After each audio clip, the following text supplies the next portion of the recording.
देखिए, बहुत बहुत स्वागत है इस वीडियो में आपका। इस पीवाईक्यू में क्या पूछा गया है इन्होंने, which one of the following does not correct represent correct order, है ना। जो करेक्ट ऑर्डर इसमें से नहीं बताना है वो आंसर अपने को लगाना है। तो पहला देखो आप, increasing number of oxidation state. तो ऑक्सीडेशन स्टेट का सबसे अच्छा फंडा क्या है कि जो 3D सीरीज होती है, 3D सीरीज में आपने नाम सुना होगा, स्कैंडियम, टाइटेनियम, वेनेडियम, क्रोमियम और मैग्नीज। ठीक है, फिर आयरन, कोबाल्ट, ऐसे करके 3D सीरीज होता है हमारा। ठीक है, अब देखो इसमें जो ग्रुप नंबर होता है ना, वो इनका हाईएस्ट ऑक्सीडेशन स्टेट होता है।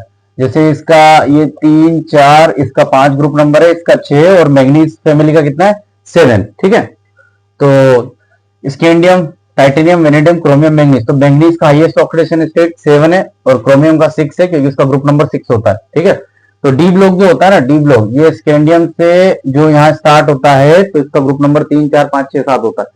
तो ये तो करेक्ट ऑर्डर दिया हुआ ना, इंक्रीजिंग ऑक्सीडेशन स्टेट। देखो टाइटेनियम, वेनेडियम, क्रोमियम, मैग्नीज, तो इसका 4 होगा हाईएस्ट, इसका 5 होगा ऑक्सीडेशन स्टेट, क्रोमियम का 6 होगा, मैग्नीज का 7 होगा। और आपको बताइए मैग्नीज में 7 अनपेयर्ड इलेक्ट्रॉन होते हैं। क्या होता है, 3d5 3d5 4s 3d5 4s2, 5 unpaired electron होते हैं और 2 ये निकाले जा सकते हैं। तो हाईएस्ट ऑक्सीडेशन स्टेट कितना आता है, 7 आता है। ऐसी क्रोमियम का कितना होता है, 3d5 4s1 होता है क्रोमियम का। ठीक है, तो इसमें हाईएस्ट 6 निकाले जा सकते हैं। इसका हाईएस्ट ऑक्सीडेशन स्टेट कितना होता है, 6 होता है। तो ये तो क्लियर दिया गया, इंक्रीजिंग ऑक्सीडेशन स्टेट सही इसका ऑर्डर है।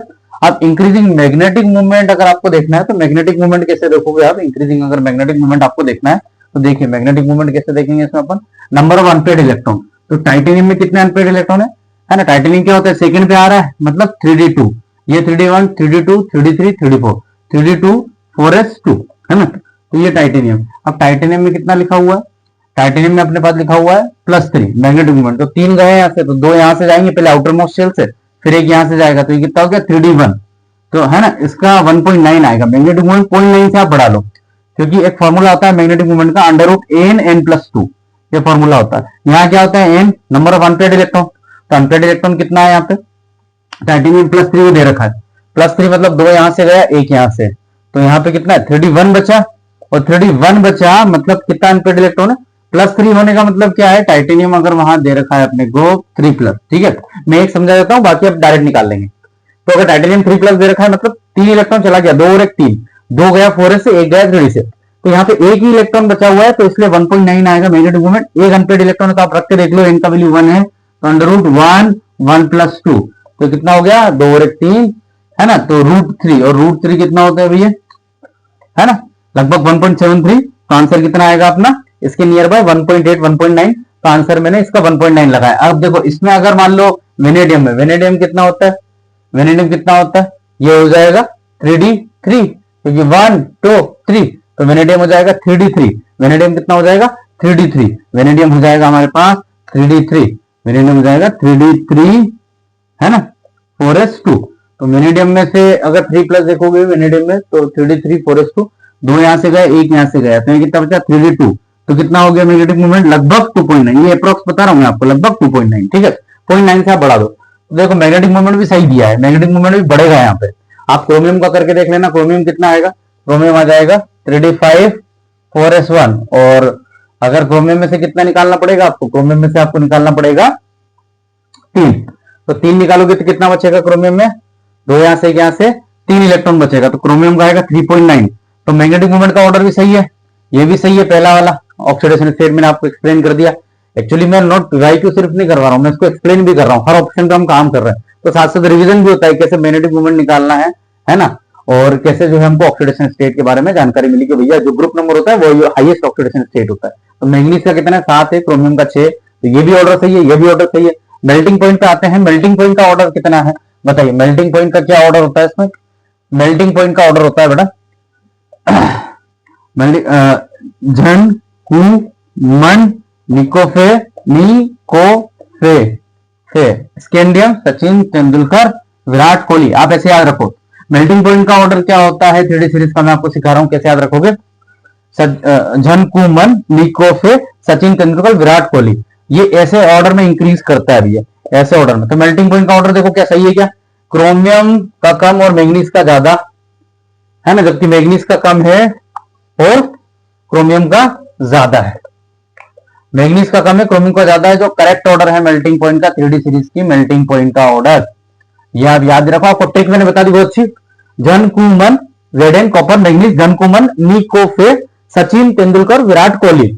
निकोफे, सचिन तेंदुलकर, विराट कोहली। तो क्रोमियम का ज्यादा है, मैग्नीज का कम है, जबकि यहाँ उल्टा दे रखा है, मैग्नीज का ज्यादा दे रखा है, क्रोमियम का कम, जबकि क्रोमियम का ज्यादा होना चाहिए।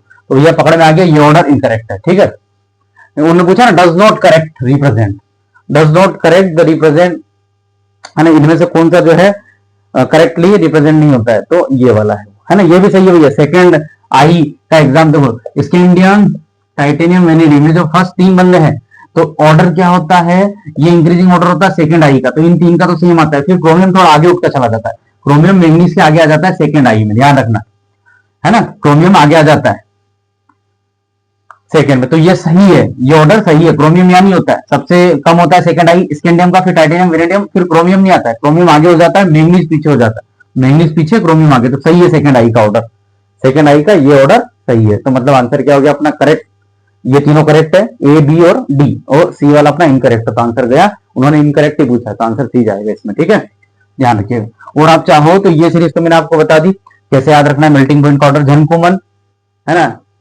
निकोफे, सचिन तेंदुलकर, विराट कोहली। अब ये थोड़ा सा देख लो कि ऐसा क्यों होता है।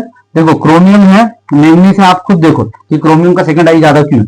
पहला इलेक्ट्रॉन निकाला 3d5 4s1 होता है क्रोमियम, तो पहला इलेक्ट्रॉन निकाला तो क्या बचा 3d5, और ये पहला इलेक्ट्रॉन निकालेगा तो कितना बचेगा, ये क्या होता है 3d5 4s2, ये पहला इलेक्ट्रॉन निकालेगा तो क्या बचेगा 3d5 4s1।